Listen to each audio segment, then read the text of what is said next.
Fala pessoal, tudo bem? Nesse vídeo nós vamos conhecer o comando for, que é um comando de repetição, também conhecido como loop do inglês ou laço do português. Certo? Então eu vou fazer um exemplo e durante o exemplo eu vou explicando como funciona esse comando. Então, a primeira coisa que nós temos que fazer é verificar se aqui nós estamos no editor e depois iniciar o script. Eu inicio sempre colocando o clear e o CLC. Lembrando que o clear ele vai limpar aqui o nosso ambiente de trabalho, caso tenha alguma coisa, né, salva na memória. E o CLC ele vai limpar a nossa janela de comandos, para deixar mais tranquila a visualização quando a gente rodar o programa. Certo? Ele limpa tudo e fica melhor de visualizar. Então, basicamente, a estrutura do comando for é você escrever o for e aqui do lado coloca uma variável com um intervalo. Então, no nosso exemplo, eu vou colocar a variável k e vou colocar aqui um intervalo de 2, que vai até 20, só que pulando de 2 em 2. Então, aqui eu coloquei meu número inicial 2, número final 20 e o nosso incremento aqui 2. Então, vai acontecer da seguinte forma: 2, 4, 6, 8 até chegar no 20. Certo?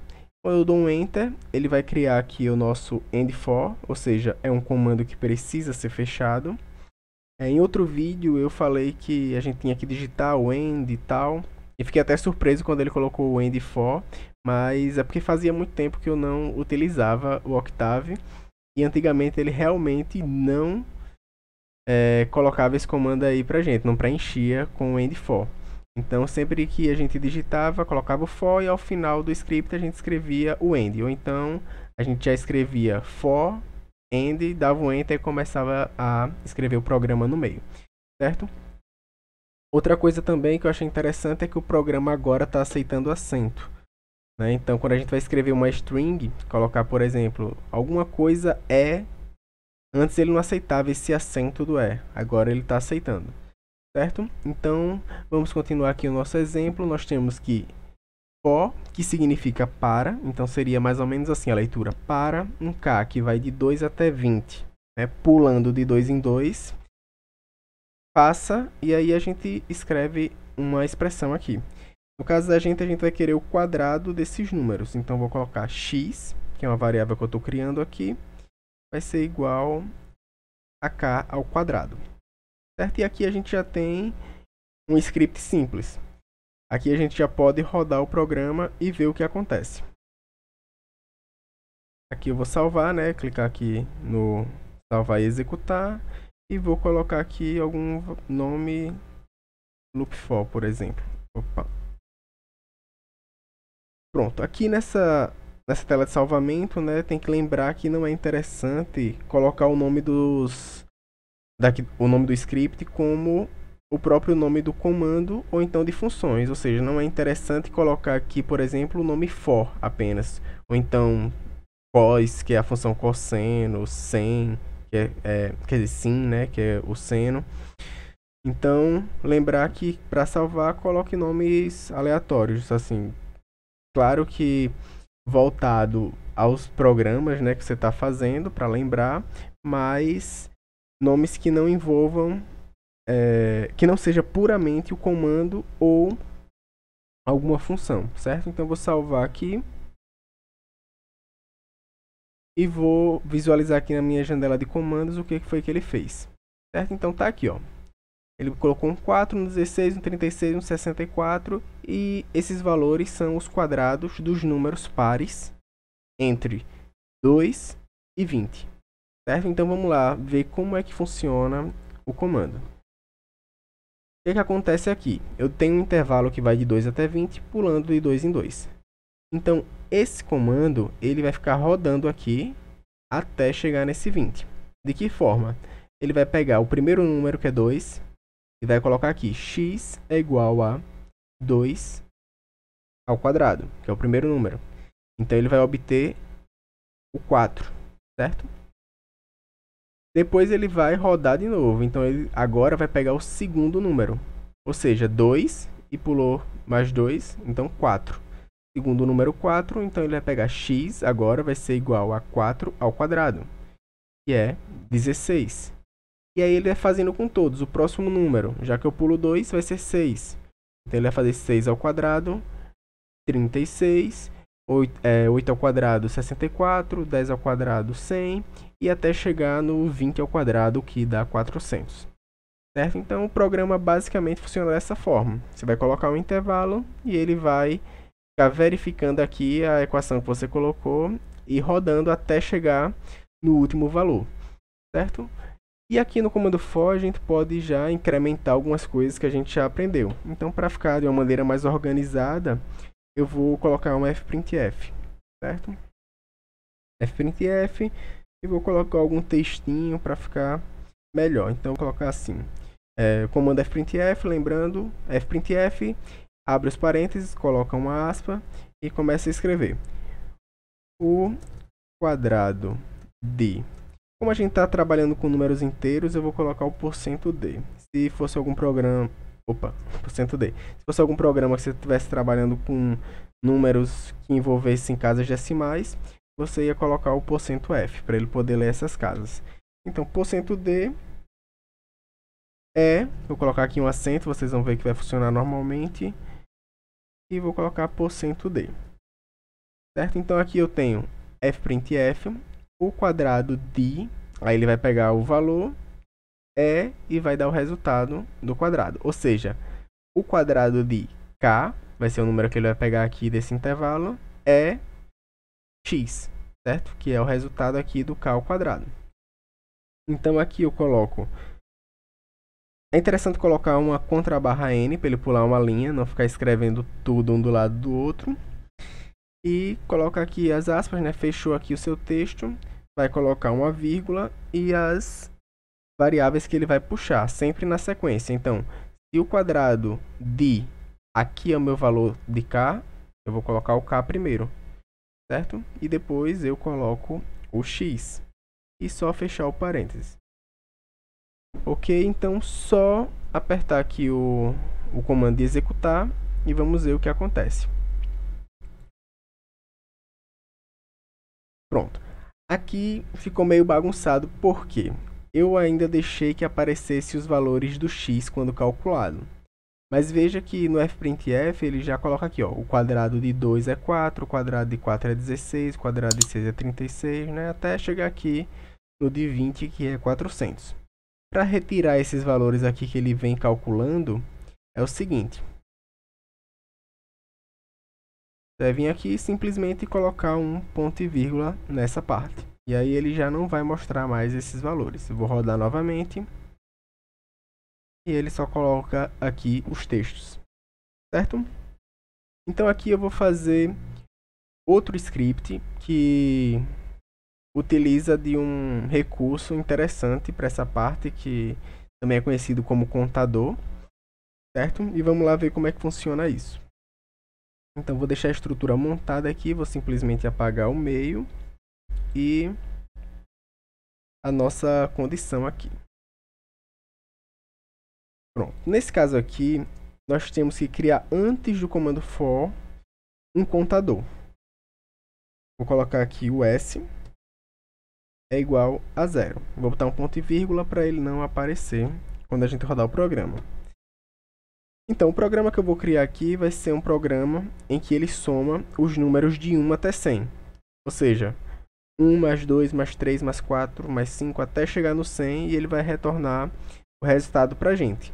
Para que isso ocorra, eu preciso de algum lugar para guardar essas somas.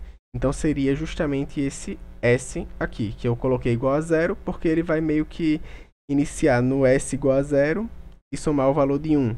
Aí ele vai guardar esse 1 e depois vai somar o valor de 2. Ele guarda o 2, quer dizer, o 2 não, o 3, né? Porque ele já somou 1 mais 2, guarda esse 3 e soma com o 3, aí vai dar 6. E aí ele sai guardando e somando os outros. Certo? Vamos ver como é que funciona isso. Então nesse caso aqui eu vou querer simplesmente um intervalo de 1 até 100. Certo? Nesse caso aqui, veja que eu não coloquei o nosso incremento, né? Eu coloquei só 1 até 100. Ou seja, o programa, quando você não coloca o incremento, ele já entende que é de 1 em 1 que ele tem que andar. certo? E no meio, novamente, vamos colocar aqui a nossa condição. Vou dar um tab aqui para ele ficar mais organizado. E aí eu vou colocar aqui que o S, certo? Vai ser igual ao S, no caso, o atual, mais o nosso K, certo? E aqui já está montado. O que é que ele vai fazer aqui? O S que a gente colocou inicialmente é 0, certo? Ele está fora do nosso comando for, ou seja, ele vai ser 0 a primeira vez e depois ele já não vai influenciar em nada no programa. Então, o primeiro S é 0 e o primeiro K é 1. Então, ele vai colocar aqui que o novo S vai ser igual ao 0, que é o primeiro S, mais o K, que é 1. Certo? Então, ele vai ter o quê? 0 mais 1, 1. E aí, ele guarda esse valor. Ou seja, o S agora vai ser 1. E como ele roda aqui dentro do programa, ele nunca vai pegar esse 0 novamente. Então, agora o nosso S é 1 e ele vai fazer o K agora igual a 2, que é o próximo número. Então, ele vai falar que o novo S vai ser igual a 1 mais 2. Certo? E agora o nosso S é 3. E aí ele vai rodar. E quem é o próximo K? O número 3. Então, o novo S vai ser 3 mais 3, que é 6. Certo? Então, ele vai rodar. O próximo número é 4. Aí, como o S era 3, era 6, ele vai somar com 4, vai dar 10. E assim ele vai ficar rodando até chegar no 100. Certo? Eu vou rodar ele sem o ponto e vírgula aqui. A gente vai ver todos os números aí somados. E depois eu vou colocar com ponto e vírgula para ele dar só o resultado final. Certo? Então aqui eu vou rodar. E aí ele vem. Ó, todos os números, certo? Até chegar no 100. Então esse valor do somatório de todos os números de 1 até 100 vai dar 5.050. Certo? E aqui é o que eu falei. O S é 1, né? Aí 1 mais 2, 3. 3 mais 3, 6. 6 mais 4, 10. 10 mais 5, 15 e assim por diante, né? 15 mais 6. E aí ele vai pegando essa soma do S e o K vai andando de 1 em 1. Primeiro ele vai somar com 1, depois somar com 2, com 3 e assim até o 100. Certo? Então aqui, se a gente não quisesse que ele escrevesse todos esses valores, é simplesmente colocar o ponto e vírgula aqui. E no final aqui, ó, depois do comando, se você colocar dentro, vai influenciar aí, né? Vai atrapalhar. No final aqui, ó, depois que ele termina de rodar tudo, você pode colocar para ele escrever o S. Certo? Então, vou rodar aqui. Ele colocou ali S é igual a 5.050. Lembrando que todos esses valores que ele foi calculando, né? Quando a gente não colocou esse recurso aqui do ponto e vírgula, ele não guarda, certo? Ele tipo vai aqui fazendo tudo e ele só guarda o último S. Então ele guardou aqui, ó, o último S e o último K, né? O K ele praticamente só serviu para definir um intervalo, não era o resultado que o programa quer, né? O programa quer esse 5.050. Então, lembrando que ele não guarda todos esses valores, ele guarda somente o último. Nesse caso, se você criar uma estrutura de vetor, uma coisa mais elaborada, ele pode guardar sim todos os valores dentro de um vetor. Certo? Então, basicamente é isso aqui. E tem outra coisa que nós podemos utilizar, que é justamente deixar que o usuário escolha esse valor aqui, né, do último número do intervalo. Então, para fazer isso, a gente simplesmente pode colocar aqui, ó, um comando input, certo? Que é o nosso comando de entrada. Então, vou colocar um n, que é igual input, e vou colocar aqui um texto padrão, sei lá, digite o valor desejado. Certo? Vou colocar aqui 2 pontos, fecho as aspas e fecho aqui os parênteses. Então, ele vai solicitar que o usuário digite um valor aí que seria a extremidade, né, do nosso intervalo, aqui a extremidade final. Então, para isso eu preciso colocar o n aqui também. Então, quando o usuário digitar aqui, ó, o valor de n, sei lá, digitou 23, ele já vai assumir que o nosso for vai de 1 até 23. E aí ele vai fazer essa conta. Eu vou deixar sem o ponto e vírgula aqui novamente para a gente visualizar. Então eu vou rodar aqui. Na verdade eu vou colocar aqui um ponto e vírgula também para ele não mostrar o valor de n e vou rodar.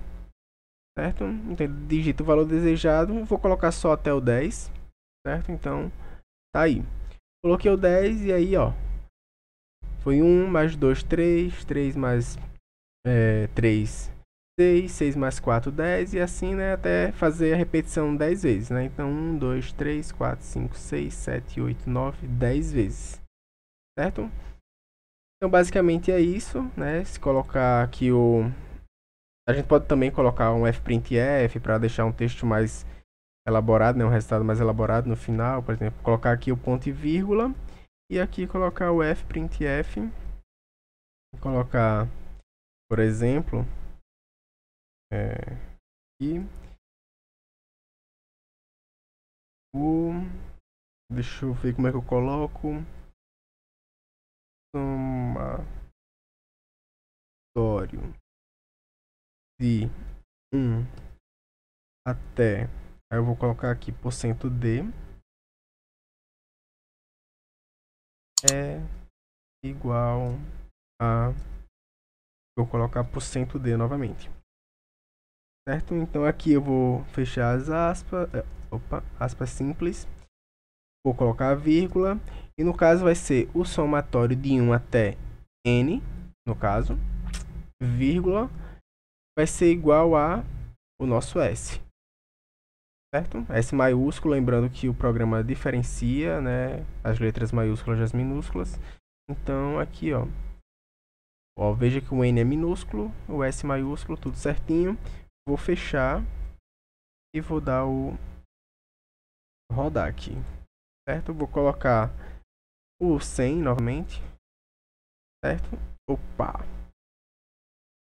Deixa eu corrigir isso.